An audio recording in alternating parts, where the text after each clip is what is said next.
I got so much motherfucking design on right now. Break it down, bring it back, make it clap. I got 3 old thoughts, new block, wear that thing. Bitches on my line, and you know.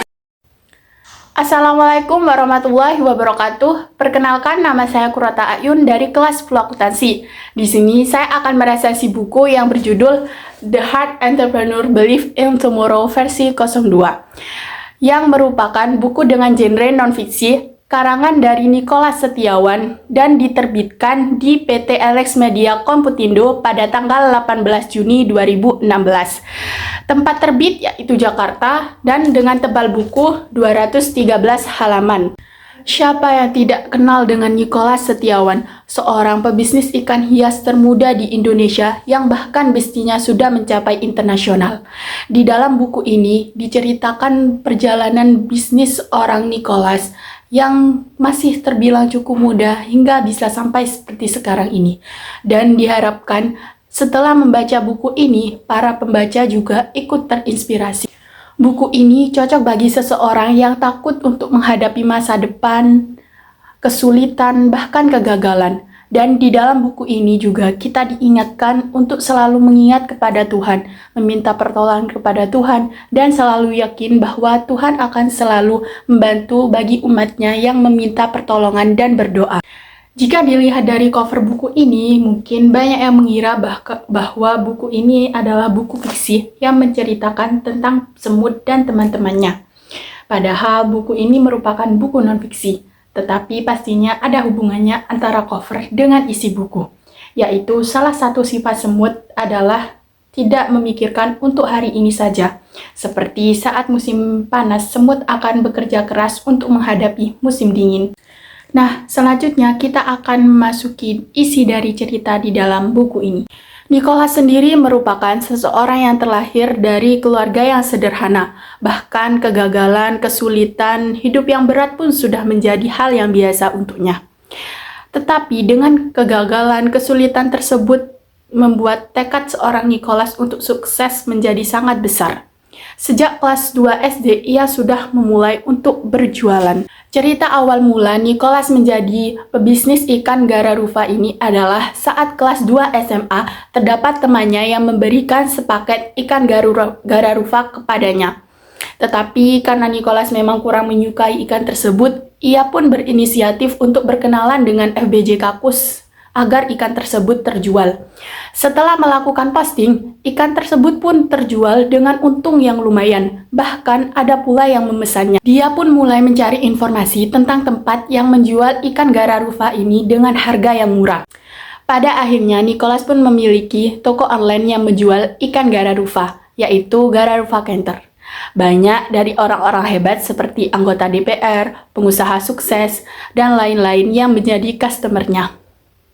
Waktu itu, Nicholas sudah dapat mengumpulkan uang sekitar 2-3 juta rupiah. Tetapi, di saat Nicholas merasakan kebahagiaan atas bisnisnya ini, ia juga harus merasakan sesuatu yang pahit. Nicholas dinyatakan tidak naik kelas dari kelas 2 SMA ke kelas 3. Padahal sebelumnya Nicholas merupakan siswa yang cukup berprestasi. Tidak bisa dibayangkan bagaimana perasaan Nicholas saat itu. Dan uang yang ia kumpulkan dari hasil bisnisnya pun ia gunakan untuk berpindah sekolah, karena untuk mengurangi beban malu orang tuanya. Di saat Nicholas mengalami keterpurukan, ia pun mengingat bahwa orang tuanya selalu mengajarinya tentang keagamaan. Ia pun mulai membuka Alkitabnya dan membacanya. Setelah membacanya, ia menyadari bahwa Tuhan memiliki sesuatu yang besar untuknya. Singkatnya, Nicholas pun sudah menjadi murid di SMA Santo Bellarminus, dan seketika sudah lulus, ia mempunyai impian akan masuk di Prasetya Mulia Business School. Untuk masuk di Prasetya Mulia, Nicholas membutuhkan uang kira-kira 100 juta untuk tahun pertama, dan ia yakin ia akan mendapatkan uang tersebut dan menjadi bagian dari Prasetya Mulia Business School. Salah satu cara untuk mendapatkan uang 100 juta adalah dengan cara menjual ikan sebanyak-banyaknya. Mimpi yang besar tentu memerlukan pikiran besar pula. Nicholas pun akhirnya mencoba mengenal para pengusaha ekspor dan mendatangi para eksporter yang ia tahu. Dalam hal ini, Nicholas kurang mendapat dukungan. Banyak eksporter yang berucap sinis, akan tetapi Nicholas tetap yakin bahwa ia bisa melakukan ini semua.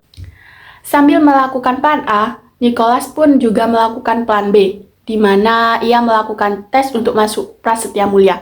Akan tetapi, Nicholas menunda untuk melakukan tes agar dapat mempersiapkan dan ia berharap untuk mendapatkan beasiswa. Akhirnya, Nicholas pun melakukan tes dan ia sangat percaya diri serta sangat berharap untuk mendapatkan grade A. Ya berarti mempunyai kesempatan untuk beasiswa. Setelah menunggu, akhirnya pengumuman pun keluar.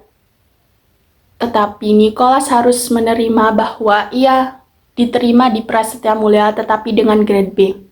Karena menurut Nicholas grade B merupakan kegagalan, ia pun melakukan tes ulang.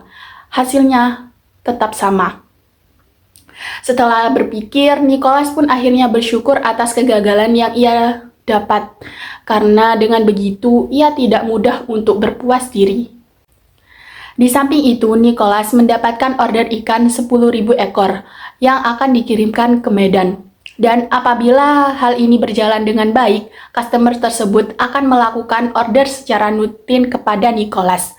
Akan tetapi, dalam hal pengiriman ini banyak sekali kendala yang terjadi. Padahal, order tersebut tidak dapat menunggu karena ikan tersebut akan dikirim ulang dari Medan ke Malaysia. Akhirnya, setelah melakukan banyak cara, order ini tetap gagal. Dan customer pun marah. Tetapi Nicholas meminta untuk memberinya satu kesempatan.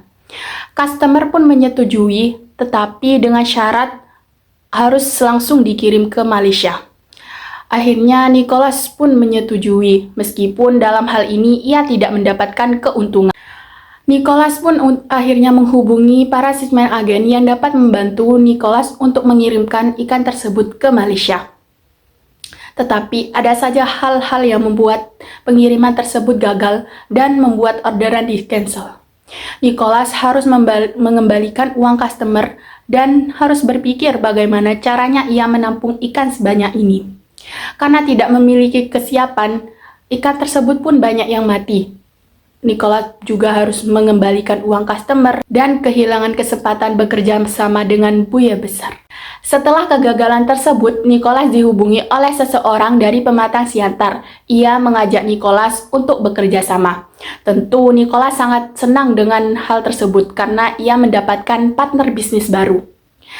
Nicholas pun menjadi semangat dan semakin percaya diri. Akan tetapi, Nicholas harus menerima kenyataan yang pahit lagi, yaitu ia ditipu. Ikan yang sudah dikirimkan tetapi uang belum diberikan. Uang lebih dari 30 juta tidak pernah dibayarkan.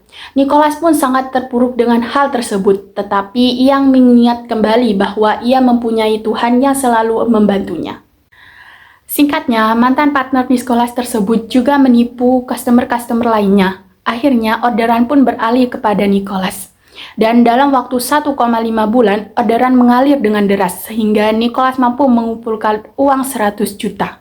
Jadi, dari hal tersebut, kita mendapat pelajaran bahwa di balik dengan adanya kegagalan tersebut, ternyata terdapat sesuatu yang dapat mengejutkan kita. Dan kita harus selalu percaya kepada Tuhan bahwa Tuhan selalu membantu kita dalam melakukan suatu pekerjaan. Di dalam buku ini juga terdapat cara-cara agar kita semakin semangat untuk menjalankan bisnis. Dan di dalam buku ini juga kita diajarkan untuk memberikan sedekah. Kelebihan dari buku ini adalah yang pertama, covernya yang menarik membuat kita para pembaca akan ikut tertarik membaca isi dari buku ini. Yang kedua, adanya kata-kata yang menggunakan bahasa Inggris sehingga menambah kita para pembaca dalam kosakata bahasa Inggris. Yang ketiga, penulis juga menyelipkan cerita-cerita yang pernah ia baca sehingga itu akan menjadi pengetahuan bagi kita. Nah, kekurangan dari buku ini adalah buku ini menggunakan kertas yang sedikit berwarna kekuningan sehingga dapat membuat pembaca merasa sedikit bosan. Nah, itu tadi resensi dari saya tentang buku yang berjudul The Hard Entrepreneur Believe in Tomorrow. Cukup sekian, mohon maaf bila ada salah kata dalam menyampaikan, baik disengaja ataupun tidak. Jalan-jalan ke bumi Jawa, jangan lupa membeli brownies. Cukup sekian dari saya untuk kalian orang-orang yang manis. Wassalamualaikum warahmatullahi wabarakatuh. Bring it back, make it clap. I got 3